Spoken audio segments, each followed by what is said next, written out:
सोनिया जी, मायावती जी, लगता है इस बार की आपकी मूंगफली की खेती अच्छी हुई है। क्या मोदी जी बेफालतू की मजाक बनाते हो? देख रहे हो मेरे 1 बीघा खेत में जितनी हाथ में मूंगफली है यही निकली है। इससे ज्यादा तो मेरा फसल में खर्चा आ गया। अब समझ में नहीं आ रहा इन मूंगफली को घर खा लूं या जाकर मंडी में बेचूं। मायावती जी, आप भी इतनी मूंगफली को कहाँ मंडी में ले जाओगी? इसके छिक्कल छील के खाकर अलग करना।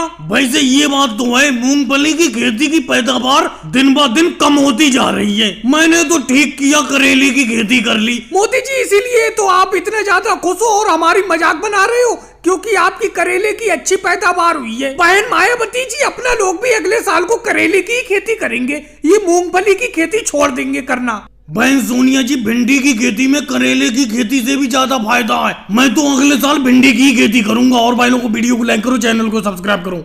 नहीं बहन सोनिया जी, 10 रुपए तो कम है। 10 रुपए बहुत कम है इस बर्तन के लिए। जो धनतेरस के मौके पे ये बर्तन मुझसे खरीदने के लिए आप आई हो, ये बर्तन मैं 100 रुपए का बेचता हूँ।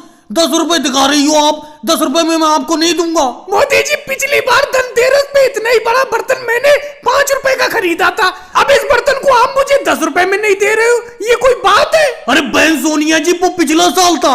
पिछले साल में अब में बहुत अंतर है। अब मैं इस बर्तन को 100 रुपए का ही दूंगा। लेकिन मोदी जी एक बात बताओ, अरे 5 रुपए का बर्तन सीधे 100 रुपए का हो गया, ये कोई बात है? ऐसा करो, इस बर्तन के आप 20 रुपए ले लो। नहीं बहन सोनिया, मुझे माफ करो। 20 क्या 50 रुपए में भी आपको नहीं दूंगा इस बर्तन को। मम्मी जी, मैं आपसे कह रहा था कि धनतेरस के मौके पर अखिलेश की बर्तन की दुकान पे शॉपिंग करने चलो, लेकिन आपने मेरी एक नहीं सुनी। अब देखो मोदी जी कितने महंगे बर्तन बेच रहे हैं धनतेरस के मौके पर। और भाई लोगों को वीडियो को लाइक करो, चैनल को सब्सक्राइब करो। अरे मोदी जी, ये चारपाई लेके सर पे कहाँ चलती है बताओ तो? खेतों की तरफ कहाँ चलती है? अरे योगी जी क्या बताऊं, वो सामने वाला जो 2 बीघा का खेत है, सारे के सारे जानवर उसे खाए जा रहे हैं। इसीलिए चारपाई लेके वहां जा रहा हूँ। अब खेत की देखभाली करूंगा।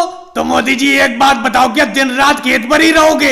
अगर दिन रात खेत पर रहोगे, चलो दिन में तो तुम जानवरों को रोक लोगे, लेकिन रात में तो तुम सो जाओगे चारपाई पे। अब योगी जी कुछ भी हो, जानवरों से तो देखभाल खेत की करना ही पड़ेगी, नहीं तो सारी की सारी फसल जानवर खाए जाएंगे। अब मैं ये चारपाई लेके जा रहा हूँ, वहीं खेत पर पड़ा रहूंगा, चारपाई लेके वहीं पे लेटा रहूंगा, बैठा रहूंगा। लेकिन मोदी जी खाने का क्या करोगे? खाना कहाँ खाया करोगे? अरे योगी जी, आप भी बेफालतू की बात करते हो। ऐसा करूंगा, घर से खाना मंगवा लिया करूंगा, यही खेत पे खा लिया करूंगा। अब खेत की देखभाल भी तो करना बहुत जरूरी है। और भाई लोगों को वीडियो को लाइक करो, चैनल को सब्सक्राइब करो।